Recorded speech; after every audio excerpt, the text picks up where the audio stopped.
But as far as the formative years, really it was from the age of about 16 to 18, I joined the Air League. And I always was excited about being a pilot because in 1936, when I was 13, I had a flight in a Lockheed Electra down at Newcastle. Somebody paid for me to have a flight in this. It was taking passengers around, and it so fascinated me that I wanted to be a pilot. So from then on, all my spare time was taken up in the study of the theories of flight, going to any time a plane landed in the district to see it, and so on and so forth. And the other thing was the speedway. The motorbike speedway in the world started out in my hometown. In Maitland? In Maitland in Australia. And we used to love the speedway, and to this day there were two great runners. Remember their names now? Paddy Dean was one of them, and Buck. Only Buck was the other. Okay. And they were always fighting each other to see who would win the speedway, right? Why did you get that flight when you were 13? Was there an air show or a Yes, they'd had an air show, but this was the first time the Lockheed Electra had sort of come to Australia. Yeah. And it was flying into, this is a provincial airport, Newcastle, which was, and still is, I think, about the second city in New South Wales. But it, you know, it was nowhere near as big then as it is now, and they had an airfield which was on the way to Maitland, if you like, not too far from Waratah. And you could get down to Newcastle for about sixpence or a shilling in the train. And if I sold enough blackberries and enough newspapers, I had enough money to get Newcastle. So you went to Newcastle to the air show? Yeah. But you wouldn't have had enough money to get in the plane for a flight. I don't know how that happened, but I got on the plane for the flight. Okay. I couldn't pay anything. Maybe because I was hanging around the airport and the plane, and the pilot said, "What are you doing here?" And I told him I was in the Air League and keen to be a pilot. I think he just took me because we certainly didn't pay anything. You and a mate, or? No, it was just me. Well, there were other people in the flight, you know. And this was one of the early ones. I think he was just sort of on a test flight and took us up. Sorry. But from then on, I was fascinated by the Air Force. Yeah. I wanted to be in the Air Force. But prior to that, when I was 13, my dad was keen on me being in the Navy. Okay. And to join, you could join the Navy cadet school at the age of 13. And then you became a cadet and slowly went through, and then you became a boy on a ship at the age of about 16 or something or other. What happened with me was I passed out top in all the exams, and I was very good physically. I was a good runner and a good diver, but I'd broken my front teeth. And because I had two front teeth that were broken, they turned me down on medical grounds. Okay. So that was the end of my Navy career. Which is a good thing, maybe, in the yeah, I would have been on on that ship that was sunk. Almost should have been, the Sydney. Oh, right. When so many young Australians were lost. Okay. Anyhow, then my parents were living in Potts Point in Sydney, and the Japanese midget submarines came in and they sank a ship, you know, no more than 200 yards down the road, at the bottom of the road from where we were. So that was quite an exciting period. But then I got into the Air Force, but I was called up, but unfortunately there was a gap at that stage in the demand for aircrew for the Empire Air Training Scheme, and they couldn't take all the pilots that Australia wanted to put out. Okay. So they said, right, your course has got 3 months, you've got to waste it somehow. You can go back home, or you can go into the Air Force and we'll find a job for you for 3 months. So I became an aircrew guard, and I never forget that because my first night on duty was manning I'm only just 18, and manning a machine gun in a cemetery. You know, as a kid you used to be scared of cemeteries. What, out at Waverley or somewhere like that, or where were you? Pitch dark it was. Waverley Cemetery, or one of those cemeteries out on the coast there? No, this was a place called Richmond, which was the main Air Force base out of Sydney in those days. Richmond. And but I did that for 3 months, and you did sort of 4 hours on and 4 hours off, then 4 hours on, then 4 hours study, then back on, then off. Did that for 3 months. Okay. It taught you discipline, it taught you not to be scared of cemeteries. And it taught you how to use machine guns, because they put you through practice in the armory area and so on. You're now 18 years old? I'm 18, yeah. Yeah. Then I'm called into the main training to become a pilot, and I went for what was called the ITS, the initial training school, and again that was mostly physical and educational about theory of flight and stuff. But I'd done all that in the Air League, so I really was quite advanced in that area and did really quite well. So that when I went off to become or do my initial training, which was out at a place called Narendra, to fly Tiger Moths, I was fairly advanced. So they'd made me the course corporal, that was called. So you were the pilot's representative on your particular course. Okay. So I did that, and I was, I think, at that stage the only course corporal that was never commissioned off course, because you had quite a lot of responsibility.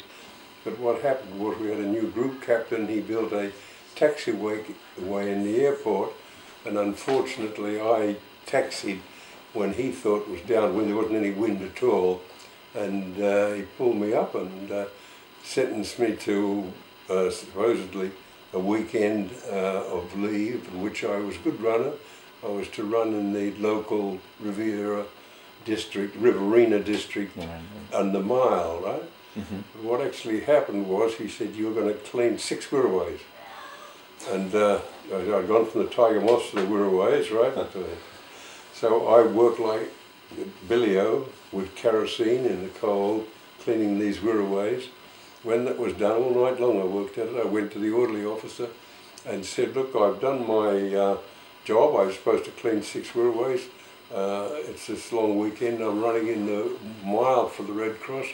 Can I go? He said, yeah, I suppose that's what the group captain said you were to do. But when I got back, I won the mile, incidentally. You won? Fine. But when I got back, the group captain wanted to look for me and said, why were you over the weekend? I said, well, I did what I was asked to do.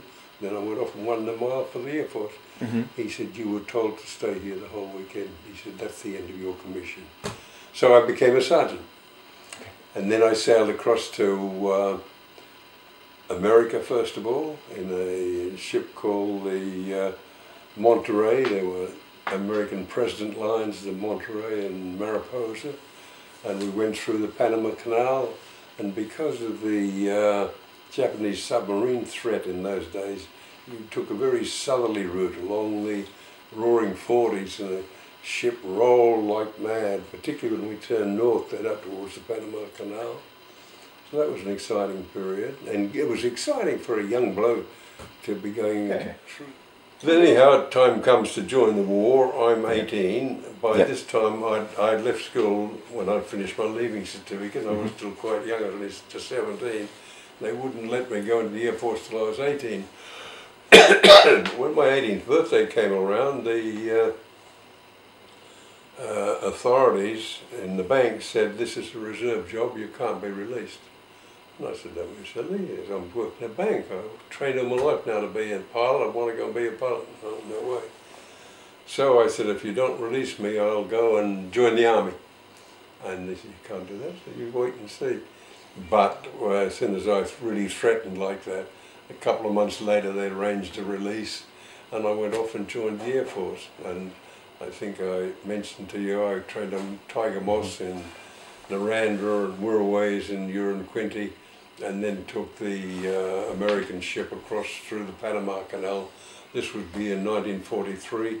Yep. Already 43. Okay. 1943 to New York. I think I turned 19 on the ship. Right. Going across. That would be in 1940. No, it could have been or 19. Yeah, be 1943. Okay. Okay. Now you're on that ship with mates from Maitland, or guys you didn't. A lot of guys you didn't know. One of the fellow named Ron Tubman, and I went to school together, and we were very competitive at school, but not so much scholastically, but more in the diving, swimming area. I was quite a good diver, and so was he, and so we used to sort of win the school diving championships, one time, the other the next time, and so on. And I was quite a good long distance swimmer. I wasn't too good at the sprints because my breathing wasn't really good enough to do that for some reason or other. I think I had a bit of asthma as a kid. Was he also a new recruit in the Air Force? He was recruited into the Air Force, but bear in mind that all Australians were volunteers. Nobody was conscripted, sort of recruited up at that stage. If you wanted to be a member of aircrew, you had to volunteer. And the same with the Army. My elder brother, by this stage, on his 17th birthday, which was very interesting, and on my father's 55th, they both went down and joined up. Your father's 55th, yeah, Peter's 55. Yeah. He put his age down to 35 and was accepted. My brother Peter was 17, put his age up to 90, he was turned down because he was too young. So the next day he went to another recruiting agency, told him he was 20, and he was accepted, right? So basically on his 17th birthday he was accepted at 20 and joined the AIF. And he had a wonderful career in the AIF in that he was in every battle of the 4th Battalion and the 6th Division 14, right through Egypt in the beginning and Libya, then in the rearguard actions through Greece and Crete, then into Syria, then into Darwin during the bombing area there, and then again up into New Guinea and hand-to-hand fighting in New Guinea.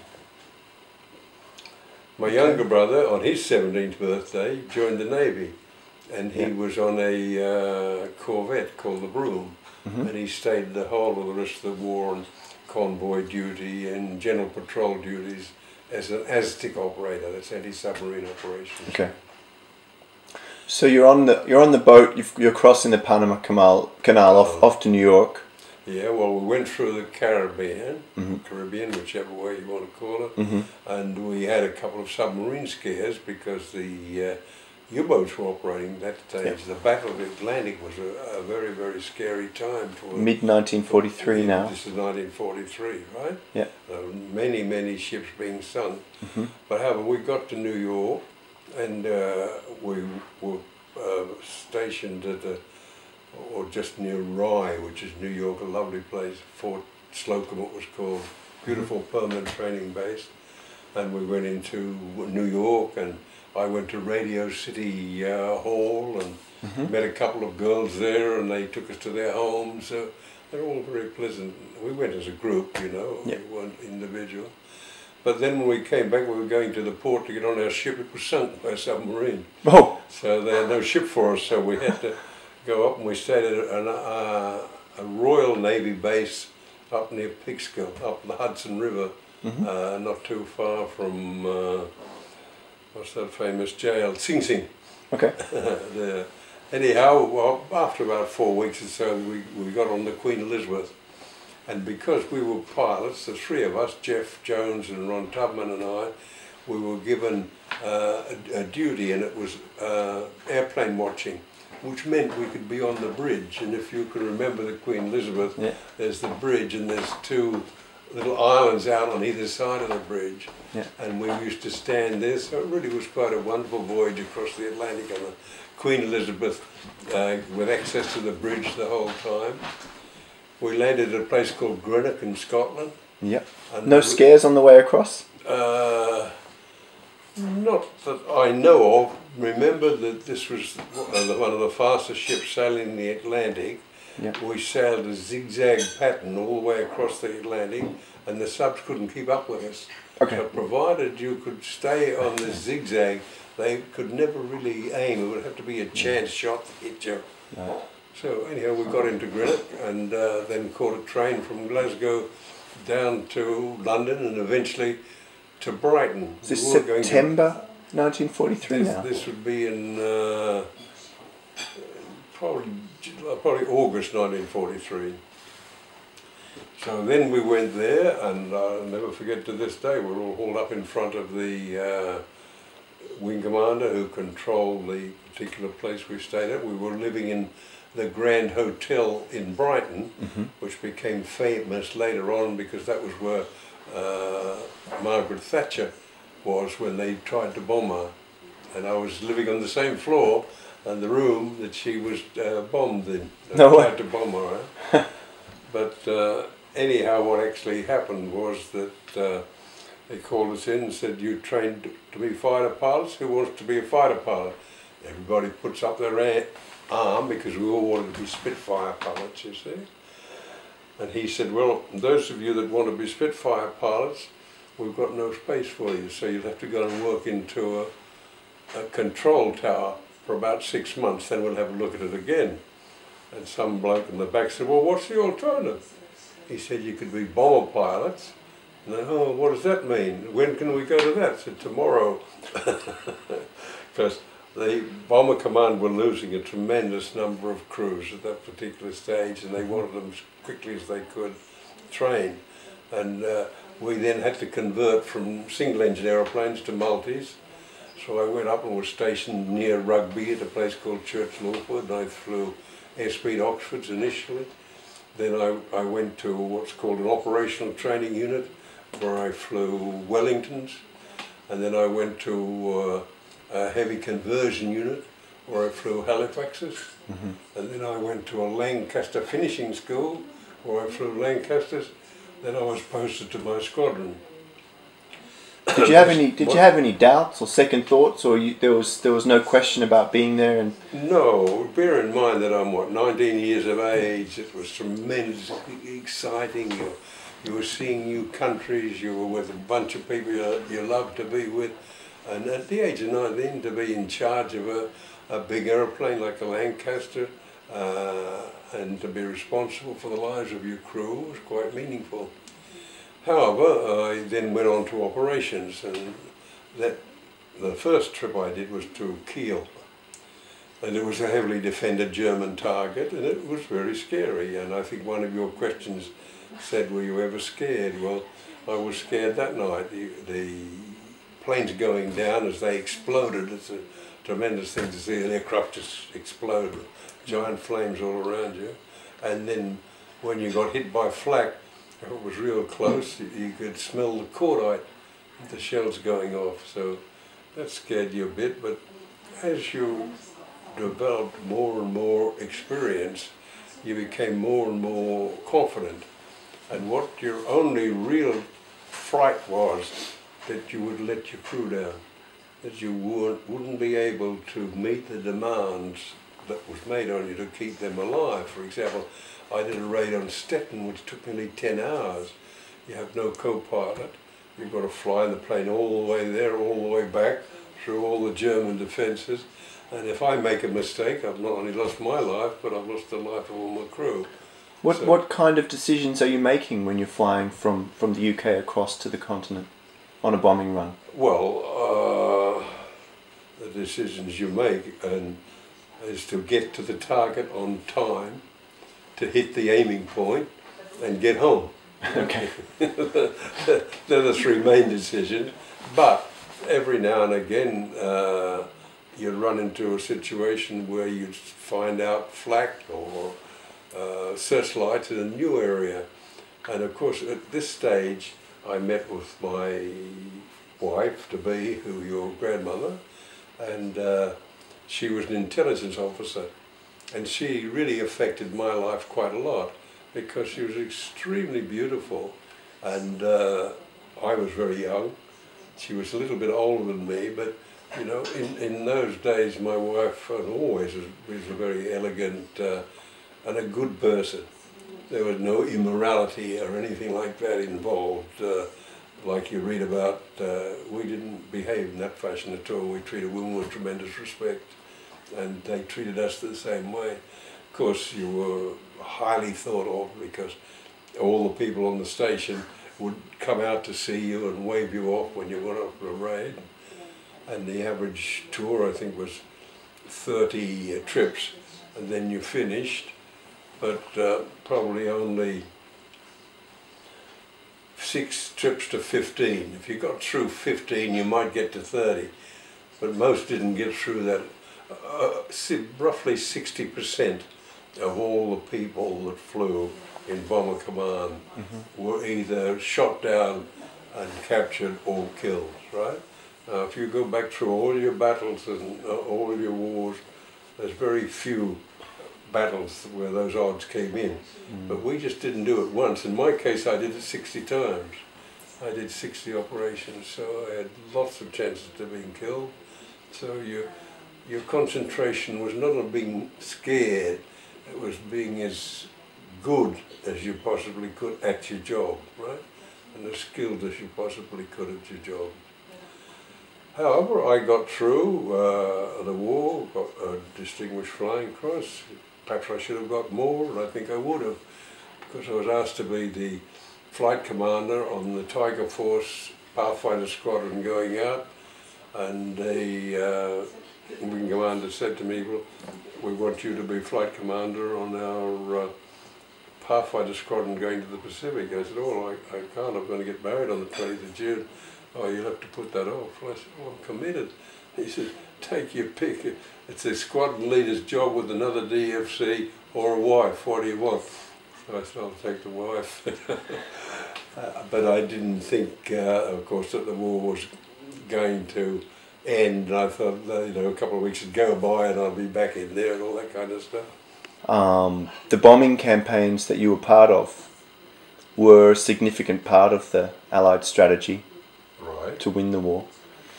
Were you conscious of that at the time? And were there any particular campaign or particular runs which had a special meaning to you? Yes, very much conscious of it, because remember, for about 3 years we were the only group that was fighting the war in Europe.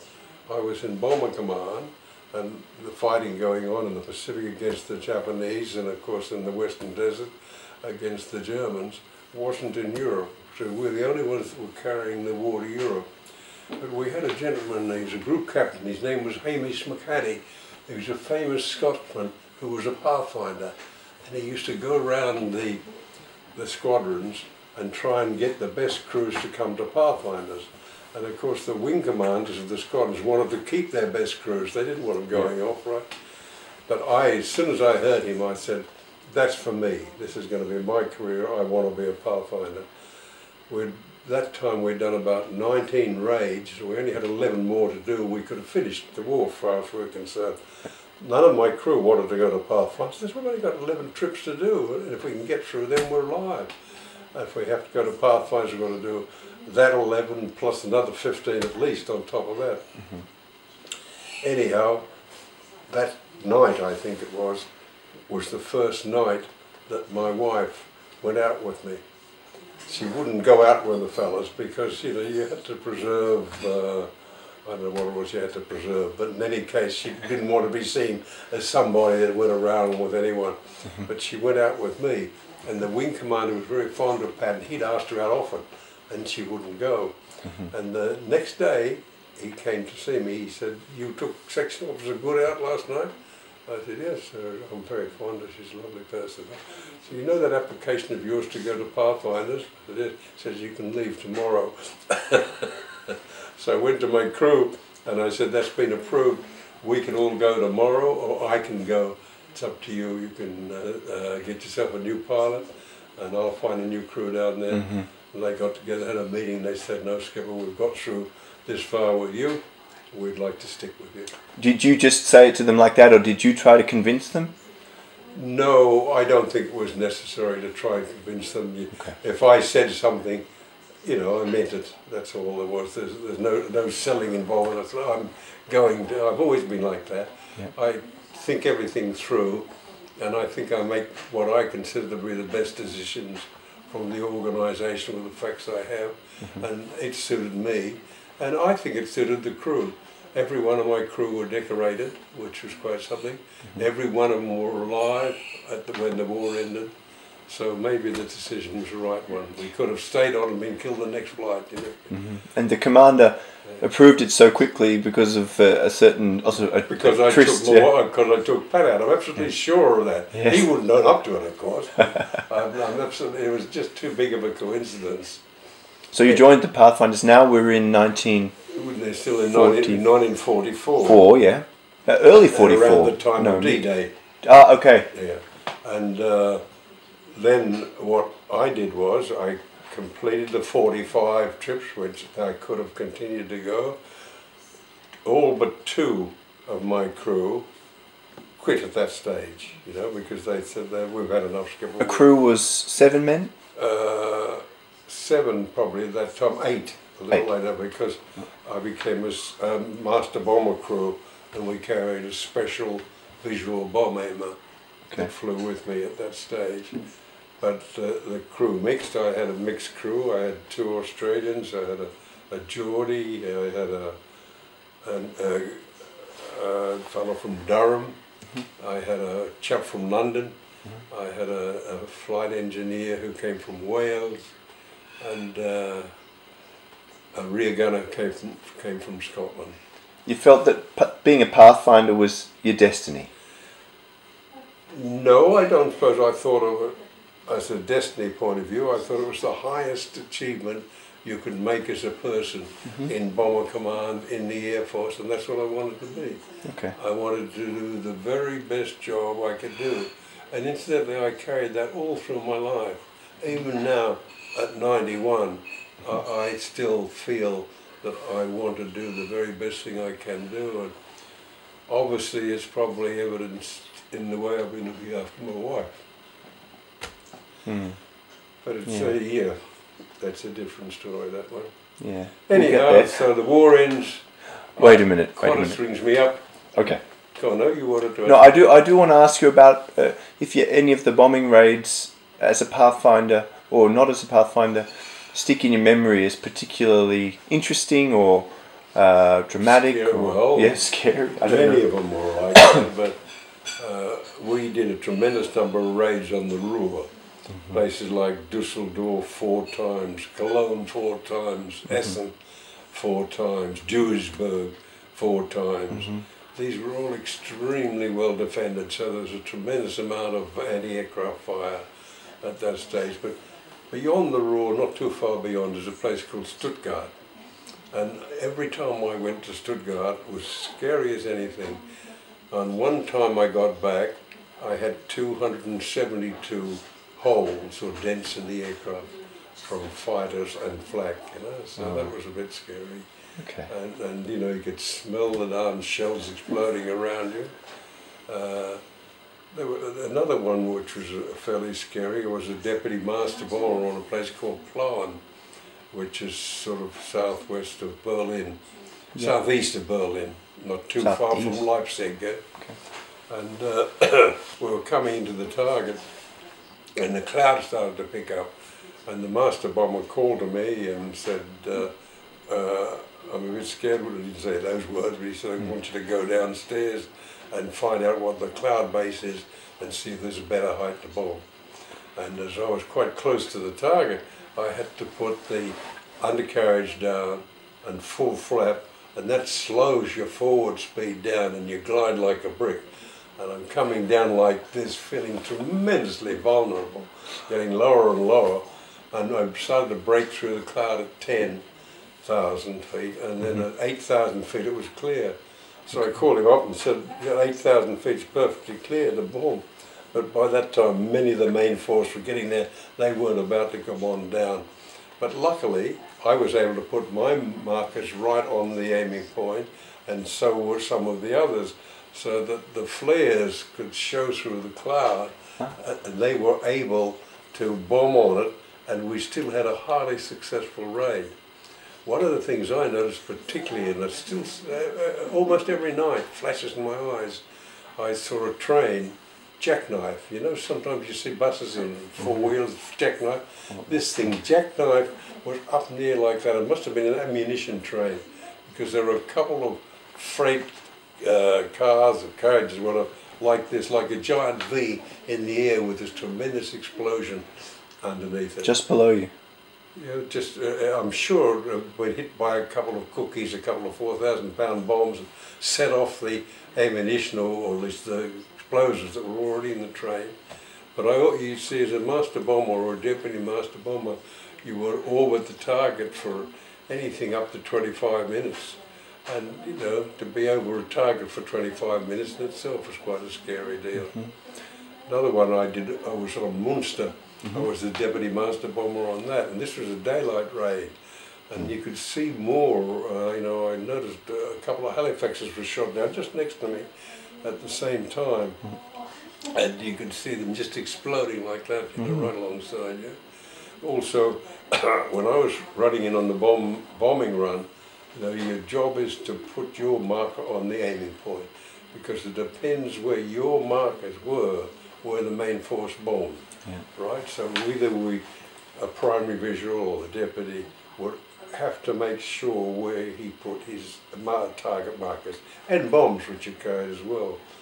So I was going in like this, and I see up here above me another Lancaster coming in like this over me, over the top of me, like that.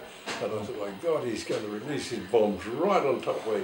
But I couldn't turn away because the bomber is taking over. And he's saying, you know, steady, left, steady, steady, steady. And just as he said, bombs away, I could see the bomb falling from the plane above me. I flung the aircraft into a vertical turn like that, and my flash camera took a picture of the cookie as it passed by my wing like that. It's you're perpendicular to the ground, though. And his bomb dropped like that. It would have gone straight through me and blown us to pieces. And that was like a very scary time. Okay. So that was the war. About the war. Yeah. You would know as well as anyone that it took a long time for the work of the Bomber Command to be properly recognised. Yes, and it still hasn't been. Okay. And this was particularly the case in Australia, because when our Bomber Command people came back from Australia, they said you were living in peacetime messes while we were living in tents in the jungle. And they really didn't treat the Australians who were in Bomber Command as well as they should have, because there was virtually nobody who served in the Air Force back in Australia, or the Army, or the Navy, took as many risks, or had a greater chance of being shot down or killed as we did. But it didn't bother me, because I was mixing with the same people I flew with during the war, and I wasn't getting shot at. Yeah. And I was going to Rome and you know, and Singapore and Hong Kong, all sorts of exciting new cities. So yeah. That was really quite something. But the discussion has been that the role of the Bomber Command, not just for the Australians but also for the British Air Force, was not as lauded as it ought to have been until only recently. Yes, well, we're still trying. We're the only group that haven't really been awarded a campaign medal for what we did, you know, but a similar work. They say there's a Bomber Command clasp coming out, and I was asked about it the other day at the Pathfinder deal. I got my clasp. I was approached from Canberra to fill in all the details, but I've never seen a clasp anywhere. Okay. But what do you think, in your view, what are the reasons for that? Well, Churchill, after telling us and giving us all the orders to do everything, found it was politically disadvantageous to admit to bombing cities like Dresden, and where there were many people killed, and nobody likes to know of civilians being killed, and that's what happened. You go to bomb a target, and there's no way you just can hit that target and not kill any civilians. So we killed a lot of people, and particularly as Harris, particularly as Bomber Command's Chief Air Marshal, Chief Marshal Sir Arthur Harris, had decided to do area bombing, which meant that we could disrupt entirely, almost entirely, the German efforts in certain cities. And this was very unpopular, because it did mean that many civilians got killed. But the people who were doing the moaning were the people behind desks. They weren't doing any fighting. They weren't taking any risks themselves. They were sitting back complaining, like you get these people today. There's so many of them sit around and complain, but they haven't done anything for their country or for the people in their country. When there was a point, if I recall, during the war when the policy did change, when Harris and Churchill decided to move towards the policy of area bombing. Yes, and this was not Harris got the blame for it, but it came from the War Cabinet as their order to Bomber Command to go ahead and do that. Right. But then they wanted to disown it because it was politically unpopular, and that was the reason behind that. It was, you know, somebody wants to go along and get into politics, and he says, "Oh yes, I ordered the bombing of Germany or France or wherever." So it was, and it's still a question to this day, but for people like us that had to go out there night after night, yeah. and you know, we lost 60% of all our people. Those odds are fantastic. You don't get them in war, right? Not in Except on very special occasions like the Charge the Light Brigade or something, but we lost 60%. I think the Battle of Britain people get so much, we lost 17%. Yeah. You know, and there was some other famous battle where they lost about 30%, but other than that, there was nothing to compare with it. When the decision came through to start changing the tactics and the strategy, you personally, and also the feeling amongst the other members of the Air Force, what was it? Was it a discussion point, or was it not a discussion point? No. We did what we were told. Yeah. The target for tonight is Berlin. Yeah. You went to Berlin scared to death. You hoped it wasn't going to be Berlin. But when I started to operate, the Battle of Berlin was pretty well over. It was far too dangerous. We were losing far too many people. Okay. So we switched most of their targets to the Ruhr. And German cities like Stuttgart and Karlsruhe and Leipzig and on Nuremberg, we lost about 100 aircraft in one raid. That's 800 aircraft out of one raid on one night, you know, 800 people. Yeah. That's tremendous odds from about 500 aeroplanes that flew there. And then you go out and next night at Leipzig there was 68 or something crews. So it was scary. But you tried not to think about that. You used to, well, I never used to, but your fellas would say, the Big Reaper is never going to get me, he'll get somebody else. I used to have a navigator on my third tour, which all the rest had left me. He was a Melbourne policeman, and he used to fill fire buckets with beer, and he'd go around the mess saying, "There's blood on the moon tonight, the Grim Reaper will get you, drink from this bucket." And then this bucket of beer would fall all over himself. There's some very weird deals, but he was a good navigator. People dealing with the pressures of the situation. It was his way, I suppose, of handling his, what do they call it these days, depression, is it? You get all sorts of names for people that can't quite handle it themselves. Okay. So then the war was over for me. Yeah. I then, of course, was involved in many activities or on the side of activities that affected the Cold War.